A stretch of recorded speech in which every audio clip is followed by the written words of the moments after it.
Peace in the abstract, the peace that is the mere absence of war, does not exist in international relations. Peace is never found apart from certain conditions. It means peaceable acceptance of given conditions, or peaceable and orderly transformation of conditions by negotiation and agreement. The international conditions and borders in the 1930s were basically those laid down by the Paris Peace Conference of 1919. In the 1930s, neither Germany, Italy, Japan, nor the USSR was content with these conditions. They were revisionist or dissatisfied powers, and the first three were willing to undertake war itself to make changes in the outcome of the First World War. Great Britain, France, and the United States were satisfied powers, expecting no benefit from change in the conditions. But on the other hand, they had lost faith in the conditions of the post-war settlement and were unwilling to risk war for the sake of upholding them. They had written a treaty in 1919 that a dozen years later they were unwilling to enforce.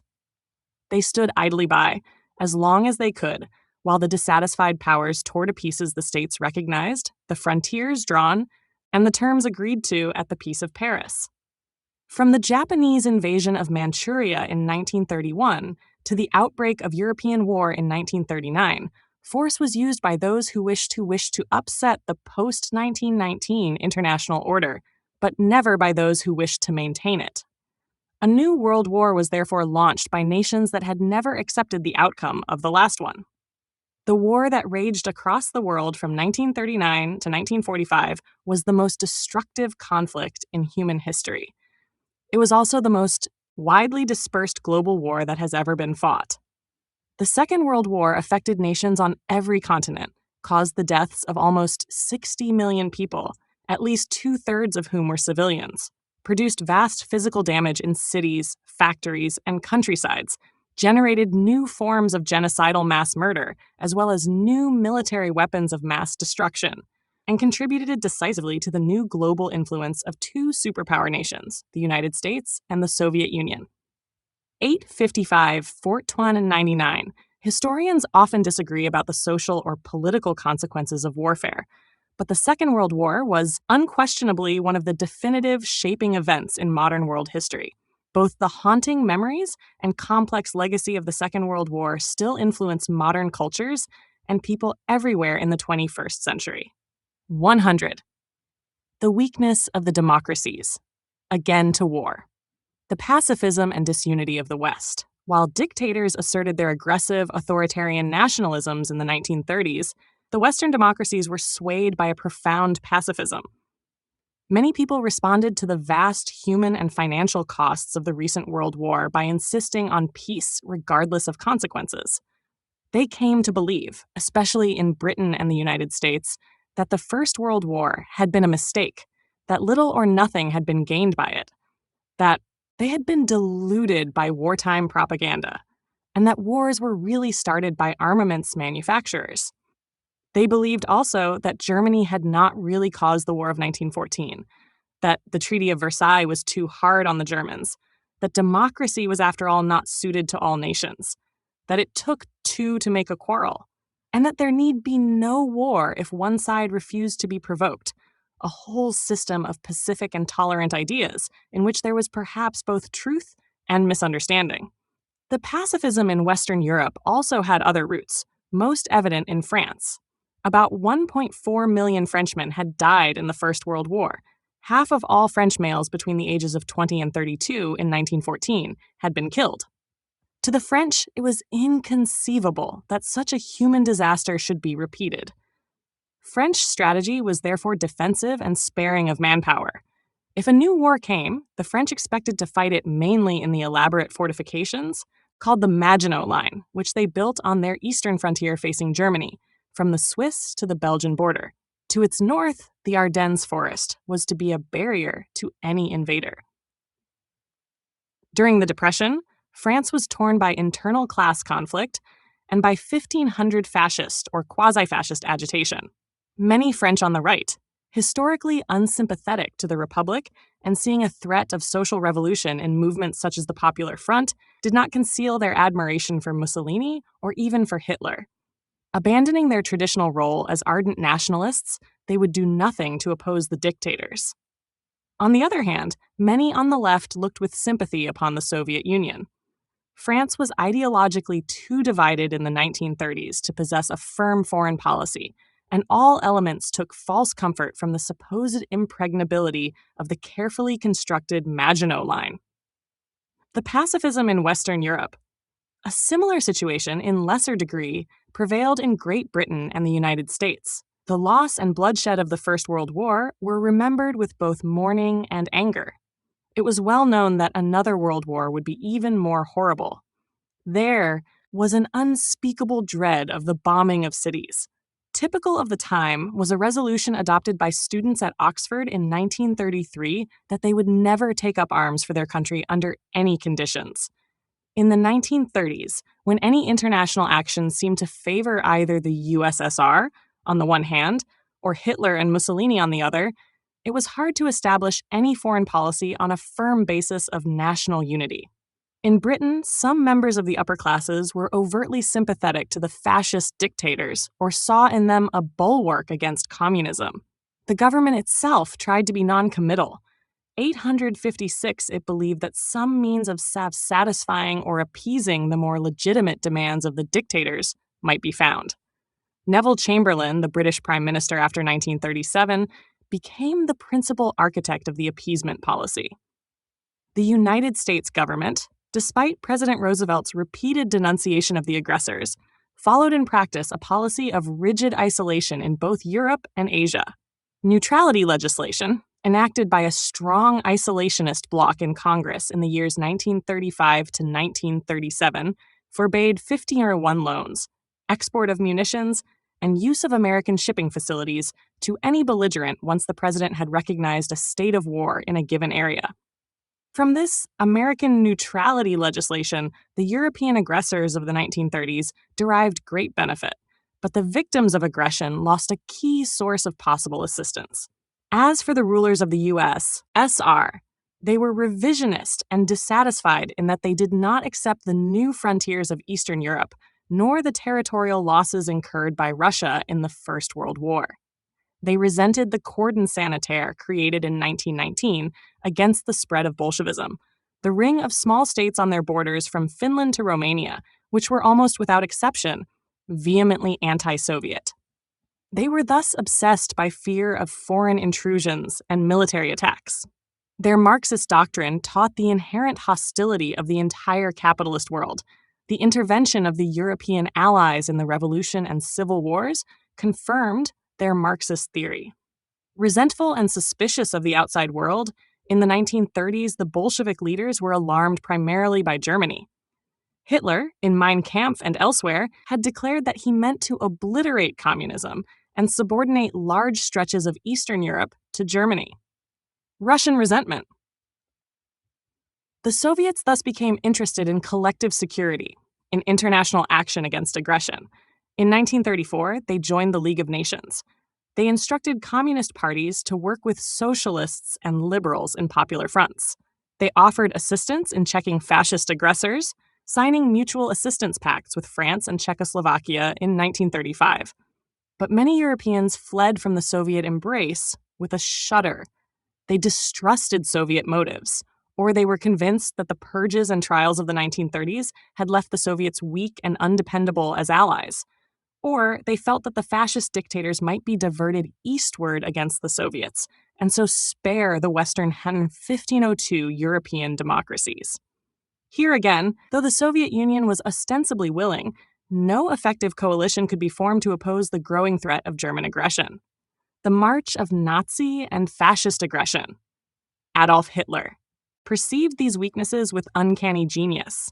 Determined to wreck the whole treaty system, which most Germans, to be sure, found humiliating, he employed tactics of gradual encroachment that played on the hopes and fears of the democratic peoples. He inspired in them alternating tremors of apprehension and sighs of relief. He would rage and rant, arouse the fear of war, take just a little, declare that it was all he wanted, let the former allies naively hope that he was now satisfied and that peace was secure, then rage again, take a little more, and proceed through the same cycle.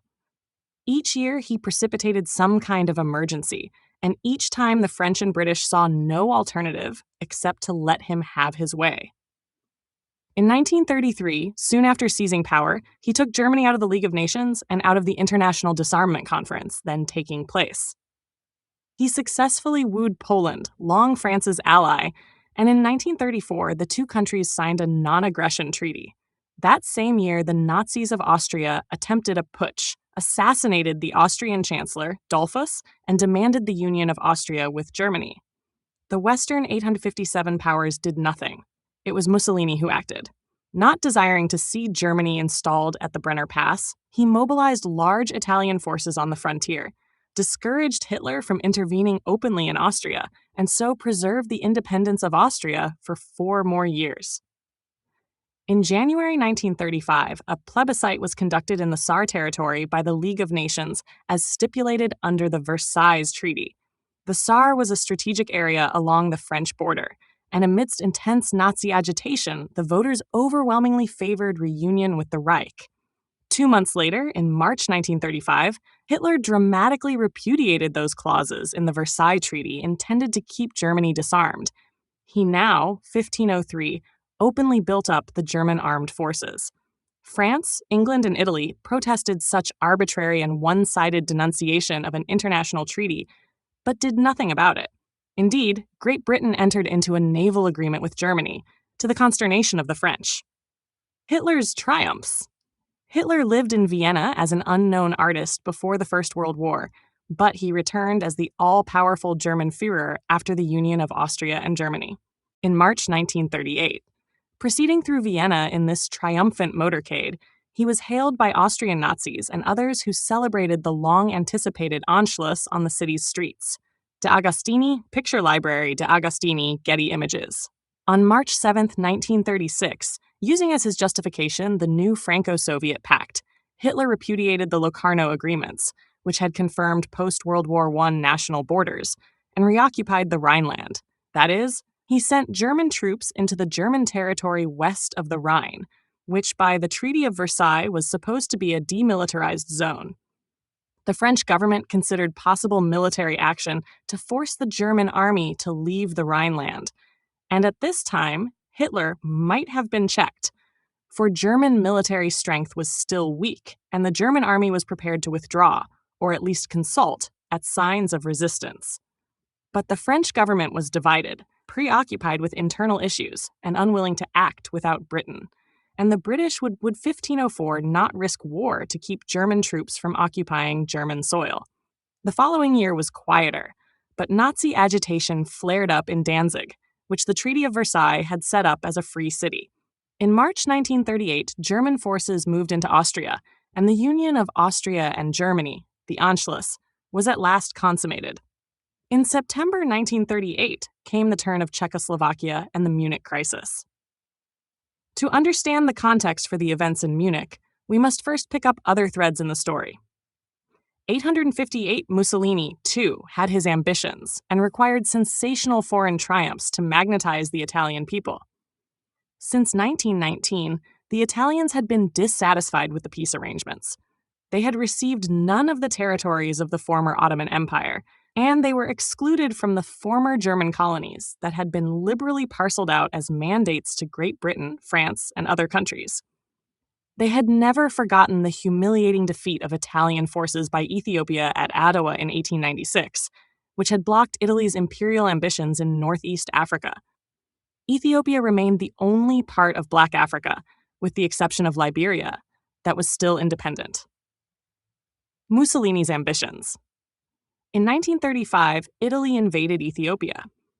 The League of Nations, of which Ethiopia was a member, pronounced the Italian action an unwarranted aggression and imposed sanctions on Italy, by which members of the League were to refrain from selling Italy either arms or raw materials. Oil was accepted. The British even gathered large naval forces in the Mediterranean in a show of strength. In France, however, there was considerable sympathy for Mussolini among influential political factions, and in England there was the fear that if sanctions became too effective, by refusal of oil or by closure of the Suez Canal, Italy might be provoked into a general war.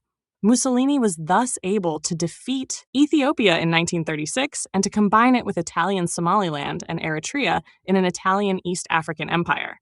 Haile Selassie, the Ethiopian emperor, made feudal pleas 1505 for further action at Geneva.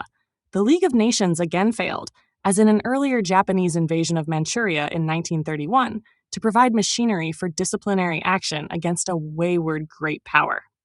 The Spanish Civil War, 1936 to 1939. The invasion of Ethiopia therefore gave the Italian aggressor exactly what he wanted, but the international system immediately faced another crisis in Spain. In 1931, after a decade of political disturbance, a rather mild revolution had driven out Alfonso III of the Bourbon family and brought about the establishment of a democratic Spanish Republic. Old hostilities within the country came to a head. The new Republican government undertook a program of social and economic reform. To combat the long-entrenched power of the church, anti-clerical legislation was enacted. Church and state were separated, the Jesuit order was dissolved and its property confiscated, and the schools were removed from clerical control. An enduring movement for Catalan independence was somewhat mollified by the grant of considerable local autonomy. To placate the peasantry, the government began to break up some of the larger landed estates and to redistribute the land. The government's program was never pushed vigorously enough to satisfy the more radical social and political groups who manifested their dissatisfaction in strikes and uprisings, particularly in industrial Barcelona, the Catalan capital, and the mining areas of the Asturias. But it was radical enough to antagonize the great property owners and the church. After 1933, the government fell into the hands of rightist and conservative parties, who ruled through ineffective and unpopular ministries. An insurrection of the miners in the Asturias was put down with much brutality. Agitation for Catalan independence was repressed. In February 1936, new elections were held. All groups of the left, Republicans, socialists, syndicalists, anarchists, communists, joined in a popular front against monarchists, clericals, army officers, other adherents of the old regime, and phalangists, or Spanish fascists. The left won a victory at the polls and pressed forward with a reform program. In 1506, July 1936, a group of military men led an insurrection against the Republican government. General Francisco Franco emerged as leader. The parties of the left united in 859 resistance, and the whole country fell into civil war. It was the most devastating war in all Spanish history. Over 600,000 people lost their lives, and it was accompanied by extreme cruelties on both sides.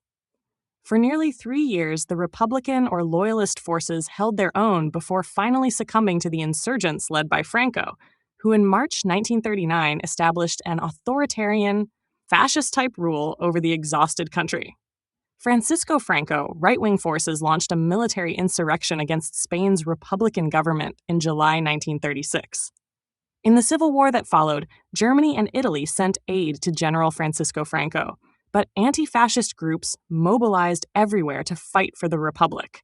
These men and women distributed arms to anti-fascist fighters in Barcelona, where the Republic had strong support. General Franco and his fascist allies won the Civil War, however, and Franco became the leader of another right-wing authoritarian regime. Hulton Deutsch, Corpus Historical, Getty Images. 1507 Spain provided a rehearsal for the greater struggles soon to come. The Republican government had needed and expected to purchase arms abroad to suppress the rebellion, but Britain and France feared that the war might expand into a general conflict. Although pro-Republican groups and individuals in Europe and the United States wanted to send military assistance to the anti-fascist forces, the British and French governments forbade the shipment of all war materials to Spain. Even the French Popular Front government put obstacles in the way of aid to the hard-pressed Spanish Popular Front. The United States extended its neutrality legislation to cover civil wars and placed an embargo on the export of arms to Spain. At British and French instigation, 27 nations, including all the major European powers, agreed not to intervene or take sides. But the non-intervention policy proved a fiasco. Germany, Italy, and the Soviet Union intervened anyway. The two fascist powers supported Franco and denounced the Republicans as the tools of 860 Bolshevism, while the USSR supported the Republic, reinforced the growing strength of the Spanish communists and stigmatized the rebels under Franco as the agents of international fascism. Germans, Italians, and Russians sent military equipment to Spain, testing their tanks and planes in battle. The fascist bombings of Guernica, Madrid, and Barcelona horrified the democratic world. The Germans and Italians sent troops, the Italians over 50,000. The Soviets, if only for geographical reasons, did not send troops, but sent technicians and political advisors. Thousands of volunteers of leftist or liberal sympathy from the United States and Europe went to Spain to serve with the Republican forces. Spain became the battlefield of contending ideologies. The Spanish Civil War split the world into fascist and anti-fascist camps. Ideological split in Spain. 1508 Guernica by Pablo Picasso, Spanish 1881 to 1973. Picasso painted this famous picture shortly after the fascist bombing of the Spanish city of Guernica in 1937. Although it expressed Picasso's response to a specific event in the Spanish Civil War, its disjointed images of the death, suffering, and destruction in modern warfare quickly gave this work a haunting, universal meaning. The art archive Shutterstock, 2019 Estate of Pablo Picasso, Artists' Rights Society, ARS, New York. As in the earlier case of Ethiopia, the war in Spain helped bring Germany and Italy together. Mussolini had at first, like others, feared the revival of a militant Germany. He had successfully opposed Hitler when the latter threatened to absorb Austria in 1934, but Mussolini's view of Germany changed in the following years. The Ethiopian War, Italian ambitions in Africa, and a clamorous Italian demand for ascendancy in the Mediterranean, the Mare Nostrum of the ancient Romans, estranged Italy from France and Britain. In 1936, soon after the outbreak of the Spanish Civil War, Mussolini and Hitler came to an understanding, which they called the Rome-Berlin Axis, the diplomatic axis around which they hoped the world might turn. That year, Japan signed with Germany an anti-Comintern pact, soon ratified by Italy too. Ostensibly an agreement to oppose communism, it was actually the foundation for a diplomatic alliance. Each, thus furnished with allies, was able to push its international aggression with more success. In 1937, Japan launched a brutal 861-5009 full-scale invasion of eastern China, where the Japanese quickly gained control of much of the country. And in 1938, Mussolini accepted what he had denied to Hitler in 1934, the German absorption of Austria. Alliance of Germany, Italy, and Japan. The Munich Crisis, climax of appeasement. By annexing Austria in March 1938, Hitler added about 6 million Germans to the Reich. Another 3 million Germans lived in Czechoslovakia. See maps, pp. 484, 746 to 747. All those who were adults in 1938 had been born under the Habsburg Empire.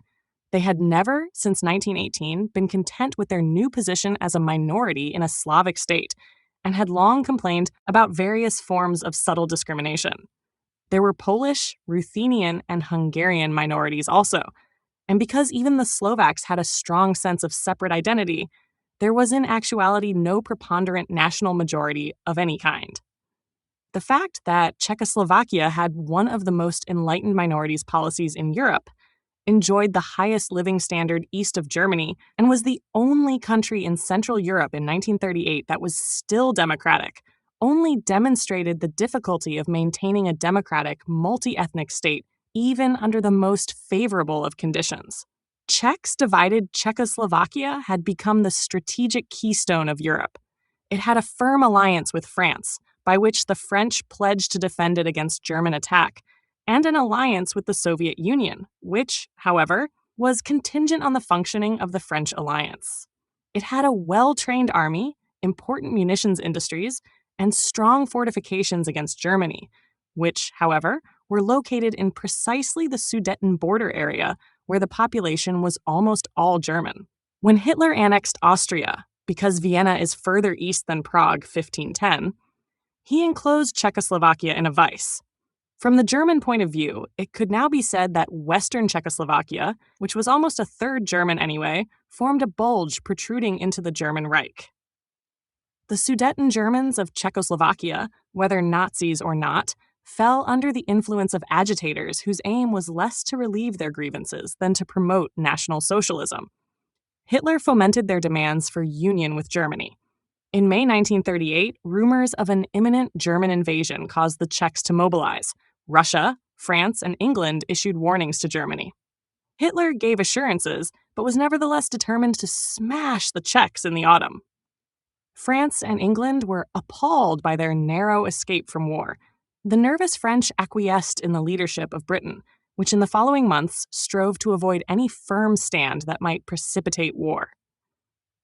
The Czechs, under pressure from Britain and France, accepted British mediation on the Sudeten issue, and in the summer of 1938 offered wide concessions to the Sudeten Germans amounting to regional autonomy.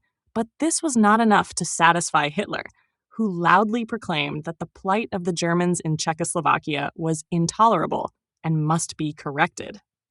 The Soviets urged a firm stand, but the Western powers had little confidence in Soviet military strength, and given the Soviet geographical situation, their ability to render assistance to Czechoslovakia. Moreover, they feared that firmness might mean war. They could not be sure whether Hitler was bluffing. He might, if opposed, back down, but it seemed equally likely, or indeed more so, that he was entirely willing to fight. As the crisis grew in September 1938, the British Prime Minister Neville Chamberlain, who had never before traveled on an airplane, flew to Germany twice to discuss Hitler's terms for a possible solution to the Czech issues. The second time, Hitler raised his demands so that even the British and French could not accept them. Mobilization began. War seemed 862 imminent. Suddenly, in the midst of the unbearable tension, Hitler invited Chamberlain and Édouard Daladier, the French premier, to a four-power conference at Munich to be attended by his ally, Mussolini. The Soviet 1511 Union and Czechoslovakia itself were excluded. At Munich, Chamberlain and Daladier accepted Hitler's terms and then put enormous pressure on the Czech government to yield, to sign its own death warrant. France, urged on by England in an appeasement course that it was only too willing to follow, repudiated its treaty obligation to protect Czechoslovakia, ignored the Soviets who reaffirmed their willingness to aid the Czechs if the French acted, and abandoned its whole alliance system of a little entente, which had also linked Romania and Yugoslavia with the Czechs in a partnership to protect national boundaries in Eastern Europe. The Munich Agreement permitted Germany to annex the adjoining fringe of Bohemia, in which the majority of the people were Germans. This fringe contained the mountainous approaches and the Czech fortifications, so that its loss left Czechoslovakia militarily defenseless. After promises to guarantee the integrity of what remained of Czechoslovakia, the conference disbanded. Chamberlain 863 and Daladier were welcomed home with cheers. Chamberlain reported that he had brought peace in our time.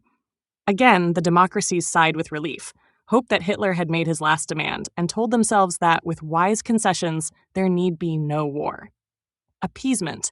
The Munich Agreement, 1512, Britain and France accepted Hitler's demand for German control over the Sudetenland of Czechoslovakia at the Munich Conference in September 1938.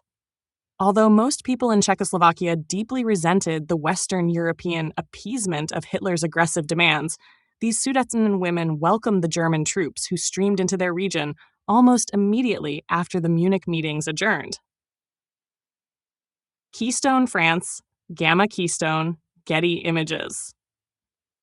The Munich crisis, with its death sentence to Czechoslovakia, revealed the weak position into which the Western European democracies had fallen by 1938. There may have been little that the French and British could have done at Munich to save Czechoslovakia. Their countries lagged behind Germany in military preparedness. They had little confidence in and were suspicious of the Soviets, and they were impressed by the might of the German army and air force. Bolder leaders than Daladier and Chamberlain, knowing the state of their own armed forces, may well have declined to risk a quarrel.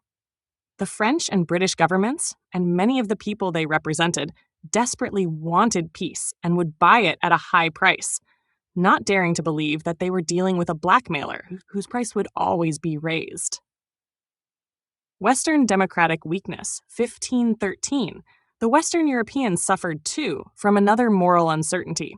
By the Wilsonian principle of national self-determination, accepted by the victors after the First World War, Germany could argue that it had a right to all that it had hitherto demanded. Hitler, in sending German troops into the German Rhineland, annexing Austria, stirring up Danzig, and incorporating the Bohemian Germans, had only asserted the right of the German people to have a sovereign German state. Moreover, if Hitler could be diverted eastward, enmeshed in a war with Russia, then communism and fascism might destroy each other. So many in France and Britain might hope. Possibly it was one of Hitler's motives, in the Munich crisis, to isolate the Soviet Union from the major Western European states. If so, he achieved this goal at the same time he was seizing the Sudetenland. End of appeasement. The final disillusionment came in March 1939. Hitler took control of Bohemia Moravia, the really Czech part of Czechoslovakia, which he transformed into a German protectorate. Exploiting Slovak nationalism, he declared Slovakia independent. Czechoslovakia, merely trimmed down at Munich, completely disappeared from the map. Having promised to take only a bite, Hitler swallowed the whole. He then seized Memel from Lithuania and raised demands for Danzig and the Polish corridor. A horrible realization now spread in France and Britain. It was clear that Hitler's most solemn guarantees were worthless, that his designs were not limited to German self-determination, but reached out to all Eastern Europe and beyond, that he was essentially insatiable, that he could not be appeased. In April 1939, his partner in aggression, Mussolini, took over Albania. The Western European powers belatedly began to make preparations for a military stand. Britain, changing its previous appeasement policies at the 11th hour, gave a guarantee to Poland and followed that with guarantees to Romania and Greece. That spring and summer, the British tried to form an anti-German alliance with the USSR. But Poland and the Baltic states were unwilling to allow Soviet armies within their 1514 borders, even for the purpose of defending themselves against the Germans. The Anglo-French negotiators refused to put pressure on them. Because the Poles in 1920 had conquered more eastern territory than the Allies had meant them to have, pushing their eastern border well into Byelorussia, almost to Minsk.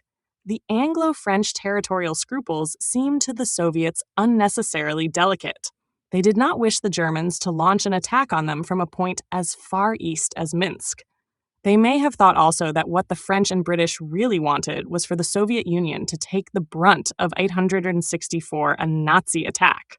They considered it an affront that the British sent lesser officials as negotiators to Moscow when the Prime Minister himself had 3 times flown to Germany to deal with Hitler. The climax came when the Soviets, having quietly undertaken negotiations earlier that spring, on August 23, 1939, openly signed a treaty of non-aggression and friendship with Nazi Germany. In a provision kept secret at the time, it was agreed that in any future territorial rearrangement, the Soviet Union and Germany would divide Poland between them, that the Soviet Union would enjoy a preponderant influence in the Baltic states and receive recognition for its claim to Bessarabia, lost to Romania in 1918. In return, the Soviets pledged to stay out of any war between Germany and Poland, or between Germany and the Western European democracies. The Nazi-Soviet Pact. The Nazi-Soviet Pact stupefied the world. Communism and Nazism, supposed to be ideological opposites, had come together. A generation more versed in ideology than in power politics was dumbfounded. The pact was recognized as the signal for war. The Germans invaded Poland on September 1st. On September 3rd, Great Britain and France declared war on Germany. The Second European War in a generation thus began in Poland, but it soon spread very widely and became the Second World War.